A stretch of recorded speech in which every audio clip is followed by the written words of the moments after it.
तो देखो पहले लिखल है अहित, इसका अर्थ क्या होता है? बुराई। अगर कोई के किसी कहे ना कि अहित, जैसे वाक्य बना दिया है उसका अहित न हो, मतलब उसका कोई बुराई न हो। अश्लील, अश्लील मतलब गंदा या भद्दा, या कोई गंदा मजाक कर रहा है, गाली देना, वो सब अश्लील होता है। ठीक, तो अश्लील बातें मत करो, तो गंदा बातें। अंबर, अंबर का अर्थ क्या होता है? आकाश। ये सब पर्यायवाचियों में अर्थ में आ जाता है। ठीक, तो अंबर में तारे टिमटिमा रहे हैं, इस तरह से हो गया। अत्याचार का मतलब होता है जुल्म, गरीबों पर अत्याचार मत करो। हाँ, हो रहा है इस तरह से। तो इस तरह के अत्याचार का अर्थ हो गया, वाक्य बना गया। अहंकार का अर्थ क्या होता है? घमंड। अनिवार्य का अर्थ अत्यंत आवश्यक, कि बहुत जरूरी चीज रहेगा। तो अनायास का अर्थ बिना मेहनत के। तब व्याकरण जानने पर शुद्ध भाषा लिखना अनायास आ जाता है, यानी कि व्याकरण पढ़ लेगा तो शुद्ध भाषा लिखना तनिक बिना मेहनत के आ जाएगा। अकर्मण्य का मतलब होता है आलसी। जो लोग आलसी होता है उसको अकर्मण्य कहलाता है। जैसे अकर्मण्य जीवन मृत्यु है, यानी कि जो आलसी लोग है उसका जीवन क्या मृत्यु के समान है। पड़ल रहेगा जिंदगी भर मरल संकेत जिंदा लाशे रहता है। आगे अनवरत मतलब लगातार। जैसे कोई अनवरत मेहनत कर रहा है, मतलब वो लगातार परिश्रम करते रहते हैं। अतीत का अर्थ होता है बीता हुआ समय। जैसे अतीत की चिंता मत करो, जो बीत गया उसकी चिंता न करो। अभिमान का मतलब, अभियान का अर्थ होता है उद्देश्य पूर्ण यात्रा, यानी कि कोई चीज करने का शुरू किया है उसको अब चालू कर दिया तो अभियान। जैसे हम लोग हिंदी व्याकरण के चालू किए तो हमारे लोग का अभियान चल रहा है, या इसको अभी खत्म करने वाले हैं। तो तेन सिंह हिमालय की अभियान पर निकले हैं, हो गया। अभिराम का अर्थ होता है सुंदर।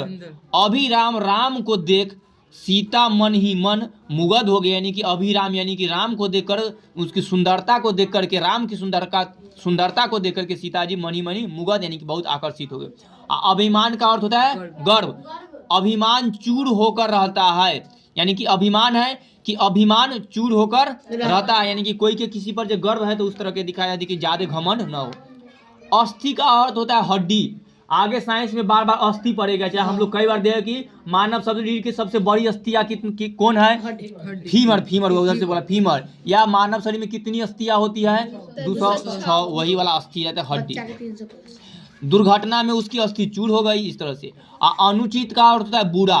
तुमने अनुचित कार्य किया है, तुमने गलत काम किया है। अद्वितीय का अर्थ होता है जिसका जोड़ा न हो। अद्वितीय, गांधी जी अद्वितीय पुरुष थे। अभियज्ञ, जानने वाला, वह साहित्य से अभियज्ञ है। ठीक, यानी कि जानने वाला जिसको उस सब की चीज का ज्ञान रहेगा तो अभियज्ञ। अभिभिन्न, तो अभि यानी कि एक रूप, और परम यानी कि हरि राम मेरे अभिभिन्न मित्र, यानी कि एक समान है कि एक अच्छा वाला। अनिल मतलब हवा होता है पर्यायवाची में, तो शीतल अनिल बह रहा है, तो यहाँ अनिल का अर्थ क्या? हवा बह रहा है। अनल का अर्थ होता है आग। इतना शायद दिए थे पर कोई लिखा था आग का पर्यायवाची अनल लिखा था, तो अनल था उस तरह से।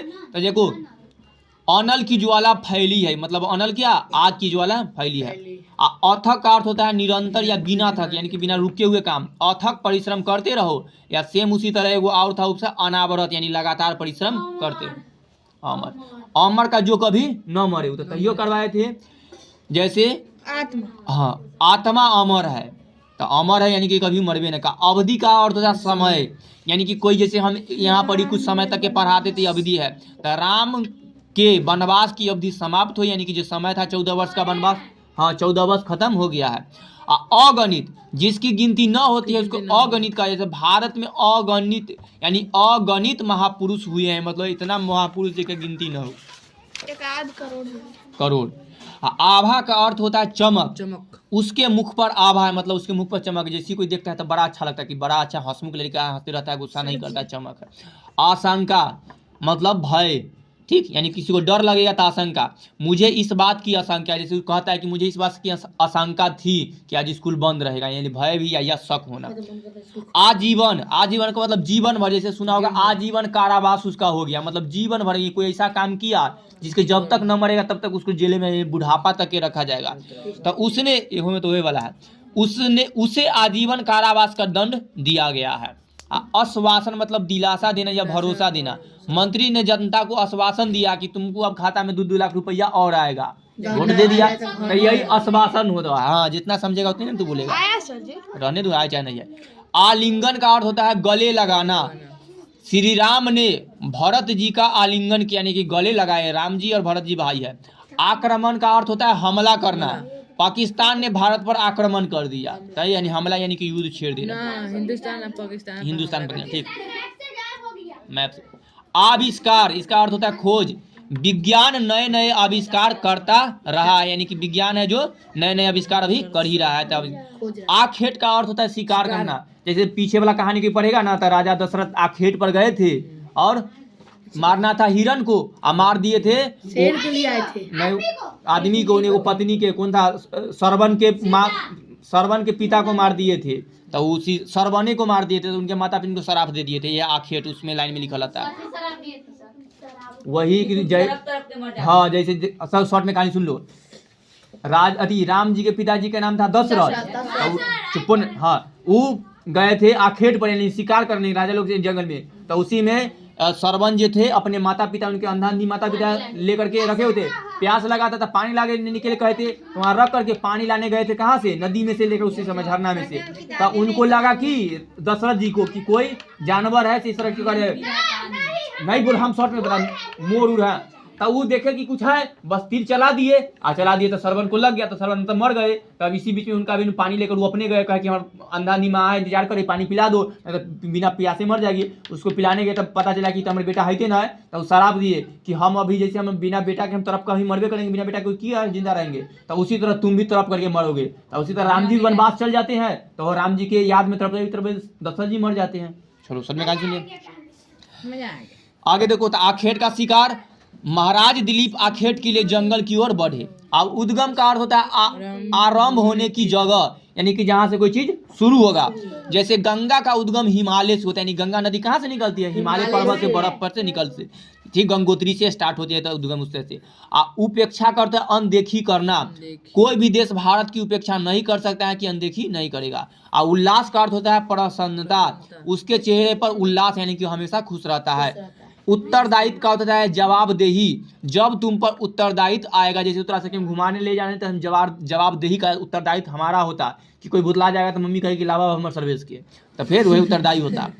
तो उत्थान का अर्थ क्या होता है? उन्नति, ये पिछले बार की है। जैसे देश का उत्थान, सबका उत्थान होगा, यानी कि देश बढ़ेगा, उन्नति करेगा। अभय का अर्थ उभय है। उभय का अर्थ होता है दोनों। हमें उभय पक्षों की बात सुननी पड़ेगा, यानी कि दोनों पक्षों की बात सुननी पड़ेगी, लड़ाई होगा तो।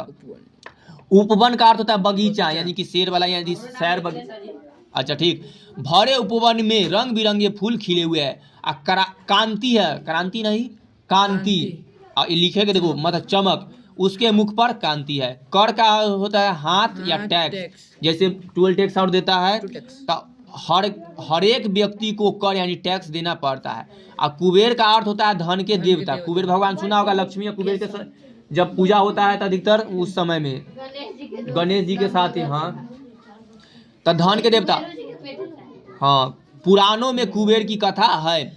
कलेश का अर्थ होता है कष्ट होना, यानी कि झगड़ा हुआ। उनकी मृत्यु का समाचार सुनकर कलेश हुआ। कलेश तनी अलग टाइप के है, मतलब उनको बहुत दुख हुआ। और कुलीन का अर्थ होता है अच्छे कुल का। उसका जन्म कुलीन परिवार में हुआ, मतलब खानदान, अच्छा खानदान की। न तो कोई का खानदान होगा कि बापो चोर, दादो चोर का, वंशो चोर, कोई भाग गया, कोई उन्हें से बेच दिया, कोई कुछ कर दिया, तो उसका वंश के नहीं तो खराब। और जिसका वंश में बहुत अच्छा, बहुत धन संपत्ति वाला होगा, सब सुविचार वाला व्यक्ति, अच्छा से रहता है, अच्छा से बात करता है, झगड़ा झगड़ी कुछ न करता है, समय के पढ़ल लिखल है, तो वो कहा जाता है कुलीन, कि उसका अच्छा कुल है, उस अच्छा कुल में जन्म लिया है। चलो वंश के नेहरा से देखा जाओ। खारा, ई खारा लिखे के देखो, इसका मतलब होता है ठीक या विश्व युद्ध। यह बात पूरी तरह से खरी उतरी है, ठीक, यानी कि सही सही। गगन भेदी, आकाश को भेदने वाला या चीरने वाला या चूमने वाला, कि आकाश को चीर करके कोई ऐसा चीज निकल जाए तो उसको गगन भेदी कहा जाता है। जैसे भीम का गर्जन गगन भेदी था, यानी कि भीम इतना गजरता था जोर से कि सामने वाला का डर से भाग जाता था, यानी कि ओए है सेंसा नहीं, शेर के नाम नहीं, महाभारत में भीम, पांडव पुत्र वाला, वो पांडव 5 भाई था, वो भीम है, जो 100 हाथियों का बल था, तो उतना लड़ाई करने उन्हीं को भीम से वही वाला कि उनका गर्जन इतना था, वो नाम पूरा मंत्री के जेल में पैक कर लेता था। हाँ, वो तो उसका था। चलो आगे पढ़ लेते हैं हम लोग। महाभारत समझ में ना करते इतना। अच्छा, शॉर्ट में फिर हम देखते हैं, हम महाभारत रामायण की कहानी शॉर्ट में सबके सुनाए थे 2 दिन तक। अभी नहीं, अभी इतना कहानी हम चलो देख लेना। गति का अर्थ होता है चाल, उसकी गति धीमी है यानी कि उसका चाल धीमे स्पीड में। गौरव का अर्थ होता है बड़प्पन, यह हमारे लिए गौरव की बात है कि हमारे बड़े, जैसे कि आप हमारे यहाँ हमारे शादी में आए तो बहुत बड़प्पन की बात है, इस तरह से लोग कह देता है। चीर का अर्थ होता है सदा, हर्षिकार वाला है, दीर्घिकार से और चेंज हो जाता है। ठीक। राम की कथा चिरकाल तक चलेगी, नहीं कि सदा चलती रहेगी। और जलज है, जलज का अर्थ होता है कमल, जैसे तालाब में जलज खिले यानी कि तालाब में कमल खिले, यानी कि कमल का पर्यायवाची क्या है? जलज। मच्छर मारता है। हाँ पंकज भी तू तो। तत्पर का अर्थ है संदिग्ध, सन्नद्ध लिखल है। सेना युद्ध में तत्पर यानी कि हमेशा वो लाइन में लगल है कि जब हुई लड़ाई होगा गर्दा छुड़ा देंगे। वही तत्पर होना कि हम तैयार रहो, जैसे तू तो तैयार रहना, जखनी टेस्ट हो जाए सब जवाब दे देना, जखनी पूछ देंगे तो तत्पर रहना, जब पढ़ाई शुरू कर दे तो पढ़ ले तैयार रहना। और तिरस्कार का अर्थ होता है निरादर करना, जैसे सर्वेश के फूफा आया बिगला दे, पानी उनी न पिया तो इसका अर्थ तिरस्कार करना। तो उस दोस्त आया था, उसने मेरा तिरस्कार किया, तब बस फूफा गुस्सा जाते हैं और उसके बाद सब लोग ना बउआ रही सर्वेश रही आ जाओ वो वाला बात हो जाता है। और दुर्भिक्ष मतलब होता है अकाल, यहाँ कोई भी दुर्भिक्ष पड़ा है मतलब अकाल मतलब होता है, अकालों का अर्थ जहाँ पर पानी बहुत दिन तक न रहे, जैसे बाढ़ों के पानी न आए, नदियों में से पानी बरसे न हो तो सूखा तरह के अकाल पड़ जाएगा। और निर्भीक का मतलब होता है निडर, जिसको डर न रहेगा, जैसे निर्भीक डर लगता है तो बहुत अच्छा है, ये तू स्कूल छोड़कर बगैर रहता है।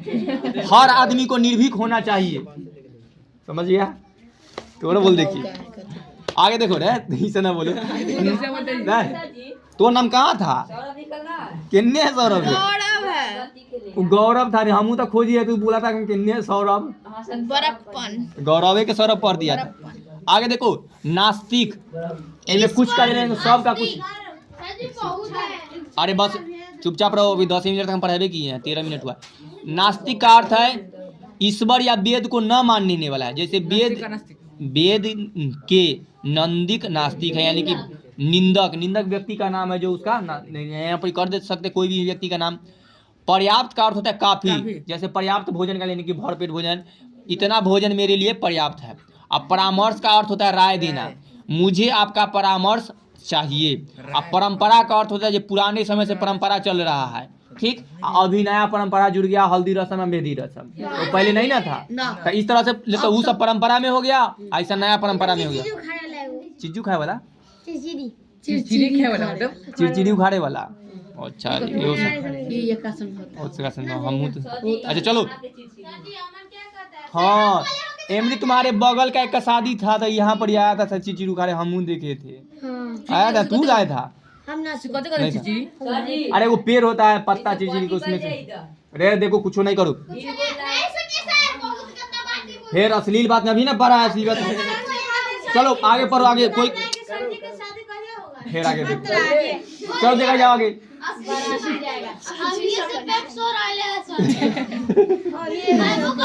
तो पेट सोहराइले ना पेट सुनहैले कहो, ठीक। सोहराइले मतलब तो खा के सोहराता लोग, सुनहैले मतलब कि कई दिन से भूखे है कि हाँ भोज में केदा खाएंगे।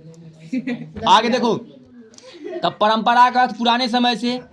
आप पुनरावृत्ति का मतलब होता है दोहराना, कोई चीज को बार बार रिपीट करना, पुनरावृत्ति या पुनः करो, आप बात की पुनरावृत्ति कर रहे हैं। अब प्रगति का अर्थ होता है विकास, जैसे भारत प्रगति की ओर है, जैसे तू लोग प्रगति की ओर है, जे आवाज से पढ़ते पढ़ते अंग्रेजी सीख गया। अब देखो, अब प्रतिकूल का अर्थ होता है उल्टा, यह हाँ अनुकूल उल्टा में ना उल्टा होता है, लेकिन प्रतिकूल का है उल्टा। यह काम मेरी इच्छा के प्रतिकूल हो रहा है, यानी कि मेरा इच्छा के विरुद्ध हो रहा है। अब प्रतिष्ठा का अर्थ होता है इज्जत, हमें अपनी प्रतिष्ठा बनाए रखनी चाहिए, इतना इज्जत बनाओ ताकि कोई भेंट हो जाए तो कहे ठीक ठाक। अब प्रत्यय उत्तर का था, उत्तर का उत्तर, मैंने उसका प्रति उत्तर यानी जो उत्तर था उसका भी उत्तर दे दिया। अब प्रलोभन का अर्थ होता है लालच, यानी प्रलोभन से बचो, यानी कि लालच से बचो। तो लालच वाला कहानी देखा है ना, बहुत कहानी भरल है। अब पुरस्कार का अर्थ होता है इनाम, तुम्हें पुरस्कार मिलेगा। अब प्रत्यंचा का अर्थ होता है धनुष की डोरी, यानी कि धनुष की डोरी पर खींच कर जो तानता है ना, तो उसको प्रत्यंचा चढ़ाना, जिस रामायण में बहुत बार यूज हुआ है कि राम जी धनुष की डोरी पर धनुष पर प्रत्यंचा चढ़ा करके तोड़ दिए थे धनुष को। वही वाला कहते हैं, राम ने धनुष की प्रत्यंचा खींची। अब प्रभाकर का अर्थ होता है सूर्य, तो प्रभाकर की किरणें लाल है, मतलब सूर्य की जो किरण निकलता है। मत बई मतलब कम खर्च करने वाला, मेरा मित्र मित बई है, मतलब मेरा मित्र कंजूस है, कम खर्चा करता है। हाँ छुट्टी होने वाला है बस ये। बहुधा का अर्थ होता है पढ़ाई, बहुधा ऐसा होता है यानी कि अधिक तरह से। रिक्त का अर्थ होता है खाली, रहता है रिक्त स्थानों के भरे। किताबें बनाया है ना, यस सर। मेरे दफ्तर में एक पद रिक्त है, यानी कि स्कूल में वो टीचर की कमी है, इस तरह से कर सकते हैं। नहीं बोलो। लोल का अर्थ होता है चंचल, नदी में लोल लहरें उठ रही है, लोल। अब वरुण का अर्थ होता है जल के देवता। तब वरुण देवता को क्या कहा जाता है? जल के देवता के वरुण देवता। इंद्र अति वर्षा के देवता को इंद्र देवता। जहां तहां वरुण की पूजा होती है, यानी कि जल के देवता की पूजा होता है। बसन का अर्थ होता है कपड़ा, उसने दान में बसन दिए। अब वसुधा का अर्थ होता है धरती। युद्ध में वसुधा रक्त से लाल हो उठी, यानी कि युद्ध हुआ तो लड़ाई से जो वसुधा धरती थी और खून, वो सूरज बन गई। कुछ लोग देखो दोनों बतिया लिया डिस्टर्ब में पिटा जाएगा। विज्ञापन का अर्थ होता है प्रचार मूलक सूचना। समाचार पत्रों में विज्ञापन छपे हैं, यानी कि जो मतलब कि ऐड आता है ना समाचार में, जो प्रचार उचार ना, वही होता है। अब वाहन का मतलब होता है सवेरा, उठो विहान हो गया है, मतलब हो जाए कहता है कि बिहने हो गए, तो यही लिखल है बिहान। मम्मी में तो कहते बिहने हो गए उठाई जाओ, तो वही वाला बात है। बिहान का मतलब क्या? सवेरा, भोर हो गया है। रुको। विनाश का अर्थ बर्बादी, जैसे अपना विनाश अपने करेगा, बउआ का स्कूल से निकलेगा तो उसका विनाश हो गया। अब हाँ, विनाश का अर्थ होता है विमान। विमान का अर्थ होता है हवाई जहाज। इस विमान से जाना होगा, यानी हवाई जहाज। अभी हवाई जहाज का रेट बढ़ गया है, पटना से दिल्ली के 50,000, 50,000। विख्यात का मतलब होता है मशहूर, यानी फेमस। वह व्यथा, ये तो ऊपर में पड़ गया। ताजमहल संसार में विख्यात है। अब व्यथा का अर्थ होता है दुख। चुपचाप देखो जाओ, हम नहीं जानते, चलो पढ़े जाओ। चुपचाप सुनो, अब बोलो उसमें से नहीं कुछ इधर उधर के, सिर्फ देखो उधर सुनो। तब व्यथा का अर्थ दुख, वह व्यथा से कर्रा उठा। और शिखर का अर्थ होता है पहाड़ की चोटी, हिमालय के शिखर पर बर्फ जमी हुई है। और शिविर का अर्थ होता है खेमा या पड़ाव, जैसे टेंट गिराता है ना तो उसको शिविर कहा जाता है। तो रामगुप्त शिविर में बंदी है। और शुल्क का अर्थ होता है फीस, जैसे ट्यूशन के फीस देता है, तो आज शुल्क जमा हुआ है, इस तरह से। और सरोवर का अर्थ होता है तालाब, तो सरोवर में कमल खिले हैं। संतान का अर्थ है बाल बच्चा, तो उसकी एकमात्र संतान जाती रही है। ठीक, थोड़ा सा कि मम्मी बार बार कहे बाल ना बच्चा नींद पड़े, अच्छा तो उसे दिक्कत देता होगा, नींद पड़े अच्छा। सतर्क, सतर्क का अर्थ होता है सावधान रहो, देश को सतर्क रहना चाहिए। और सूर का अर्थ होता है देवता, पहले वही जो सूरलोक में ही था।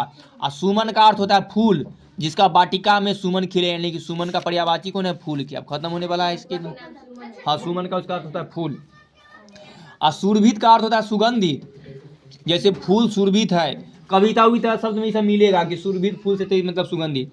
और संबोधन का अर्थ होता है सुधार, संबोधन बोला गया, संशोधन है। संशोधन का अर्थ होता है सुधार, और संबोधन रहेगा उसका मतलब होता है पुकारना। मेरी पुस्तक का संशोधन किया गया है। शुद्ध का अर्थ होता है सिद्ध है, सिद्ध का अर्थ होता है परिमाणित करना, प्रूव करना, यानी सिद्धि प्राप्त करना। कबीर सिद्ध पुरुष थे। अब फूहर का अर्थ होता है फुहारा या बेवकूफ, वह फूहर है। बेवकूफ लोग जो इधर उधर है, जो फूहर बेवकूफ। क्षति का अर्थ होता है घाटा या नुकसान, इस धंधे में बड़ी क्षति हुई थी। चलो एक